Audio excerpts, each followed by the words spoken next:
नमस्कार सांग माने जय जगन्नाथ। आमे सुदशा व्रत विषय किछि कथा जानिबा। शुक्ल पक्ष दशमी तिथि गुरुवार पड़िले ताहा सुदशा व्रत रूपे पालित हुए। प्रत्येक ओडिया गृहिणी माने सुदशा व्रत करिथांती। सुदशा व्रत प्रतिवर्ष 2टी बा 3टी पड़ी थाए। ए वर्ष 2025 रे जनवरी 9 तारिख रे पड़ुछि। सुदशा व्रत शुक्ल पक्ष दशमी तिथि होइथिबो गुरुवार पड़िले सुदशा व्रत पालन करि थांती। सुदशा व्रत महालक्ष्मीकर सबुठारु प्रिय व्रत अटे। सेथिपाई महालक्ष्मी को संतुष्ट करने समस्त ओडिया गृहिणी माने सुदशा व्रत पालन करिथांती। महालक्ष्मीकर समस्त पूजा सामग्री 10टी संख्यार लगी थाए। सेथिपाई समस्त जिनिस 10 लेखाएं पूजा करा जाई थाए। 10 पुरिया 10टी मंडा 10टी फूल 10टी दीप 10 प्रकार सामग्रीर पणा 10टी गुआ 10 क्षीर व्रत मांकर 10 नाम 10टी गंठी दि जाई थाए। 10टी हलदिया गुड़ा आउ 10 मुठी चाउल एहीपरि 10 प्रकार समस्त जिनिस माँ को पूजा करा जाई थाए। खटुली रे माँ को बसाई पूजा करा जाए। खटुली नथिले पीढ़ारे मध्य पूजा करि पारिबे। जेउ मानक घरे किंबा जेउ माने सुदशा व्रत करि नाहंती सेमाने 10टी गुआ पूजा न करी फोटो नहेले पितल मूर्ति रखी पूजा करि पारिबे। माँ को 10 प्रकार फूल रे पूजा करा जाई थाए। गेंडू फूल टगर फूल सेबती फूल हलदिया लाल रंगर फूल माँकर बहुत प्रिय पद्म फूल एहीपरि 10 प्रकार फूल रे माँ को पूजा करिबे। जदि 10 प्रकार फूल न मिलिबो ताहले गोटिए रंगर फूल को मध्य 10टी नहीं माँ को पूजा करि पारिबे। माँ को 10टी दुब 10टी बरकोली पत्र मध्य माँ को पूजा रे लागि थाए। माँ को पाखरे 3 थर भोग लागि थाए। प्रथम धूप दीपर धूप आउ संध्या दीप एहीपरि 3 धूप रे भोग करा जाई थाए। जेपरि माणबसा गुरुवार रे 3 धूप रे भोग करा जाई थाए सेहीपरि करा जिवो। प्रथम धूप को बाल भोग कहा जाए। बाल भोग रे कदली छेना गुड़ चकटी पणा भोग करिवे। दीपरे मंडा पिठा भोग करा जाई थाए। सुदशा व्रत रे माँकर मंडा बहुत प्रिय तेणु सुदशा व्रत रे माँ को मंडा पूजा करा जाई थाए। 10 प्रकार पुर रे 10टी मंडा करी दीपरे भोग लगी हेब। संध्या समय रे जेपरि माणबसा रे भोग करा जाए सेहीपरि फल नहले पणा मिठा फल जहा भोग लगाई पारिबे। माँ को पाखरे जेउ जगार आमे माँ को बसाइबा सेही जगार 10 पद्म पाखुड़ार फूल अंका हेब।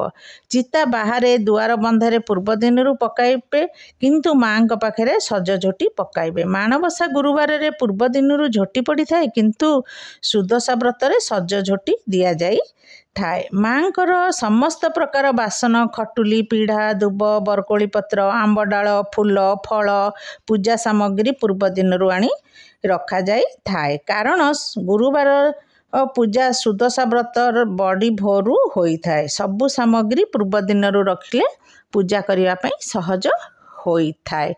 से दिन धला नाली साड़ी नहले हलदिया रंगर साड़ी पिंधि माँ को पूजा करिवे। गुरुवार दिन पियाज रसुण छतु बासी पिता खाद्य खाइबे नाही। जेउ माने व्रत करूनाहंती सेमाने फटको पूजा करी अरुआ खाई पारिबे। सेमाने आमिष पियाज रसुण कषा पिता बासी खाद्य खाइबा उचित नुहे। सुदशा व्रत कि गुरुवार व्रत रे अन्य काहाकू भोग देबे नाही। निज घरे खाइबे। विवाह बा झियो को मध्य देबे नाही। से दिन काहा घरे खाइबे नाही। काहा पागरे खाइबा उचित नुहे। व्रत करिबा दिन काहाकू गाली देबे नाही। पिला मानकू मारिबे नाही।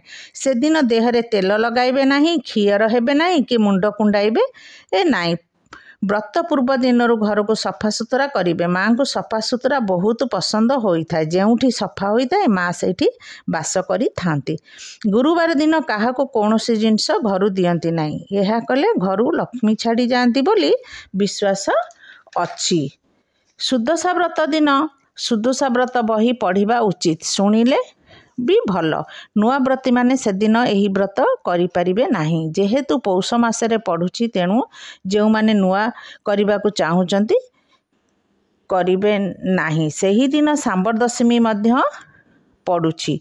पौष मासरे कौनसी शुभ कार्य हुए नाही तेणु नुआ व्रती माने ए व्रत करिबे नाही। माघ मास आषाढ़ मास मार्गशीर मासरे सुदशा व्रत पड़िले नुआ व्रत करिया पई बहुत शुभ होई थाए।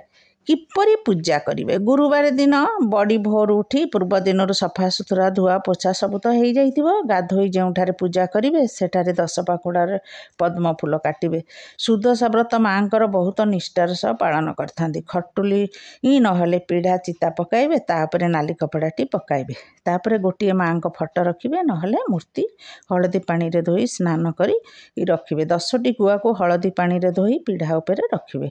सिंदूर चंदन माँ को देबे और गुआ उपरे मध्य सिंदूर चंदन लगाइबे। 10 प्रकार फूल देबे 10टी दुब 10टी बरकोली पत्र देबे आउ 10टी अखंडित अरुआ चाउल को नहीं बरकोली रे रखिबे ता उपरे 10टी दुब रखिबे आ 10 खियरे माँकर 10 नाम देई गंठी पकाई व्रत को गुड़ाई गुआ उपरे रखिबे। फूल रे माँ को सजाई देबे नाली ओढ़णीटी देबे फूलमाल दे माँ को सजाइबे। 10टी दीप जलाइबे नहले 10टी बलिता दे दीप जलाई पारिबे। कलश बसाई देबे कलशरे झोटी देबे धान रखी ता उपरे कलश बसाइबे। कलशरे आंब डाल दुब बरकोली पत्र देबे छोट करियाटिए देबे कलशरे चंदन सिंदूर लगाई देबे। तापरे कलश को दीपरे बंदापना करी माँ को बंदापना करिबे। कर्पूर रे आरती करिबे पणा भोग देबे। दीपहर रे 10 प्रकार पुर रे मंडा पिठा तैयारी करिबे। 10टी मंडा माँ को पाखरे भोग लगी हेबो।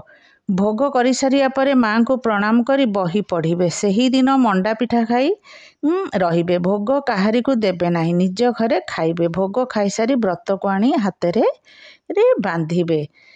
संध्या समय रे सकाळ परी भोग लगाई माँ को उठाई देबे। सही गुआ को माँकर जो पेड़ी थिबो सही पेड़ी रे माँकर सही गुआ को रखिदेबे। आ पुराणा नुआ व्रत पिंधिबे पुराणा व्रत को ता पर दिन माने शुक्रवार दिन सकाळू गाधेई सारी न खाई व्रत को काढ़ी व्रत पेड़ी रे रखिबे। एही परी सुदशा व्रत करिबे। जय जगन्नाथ नमस्कार।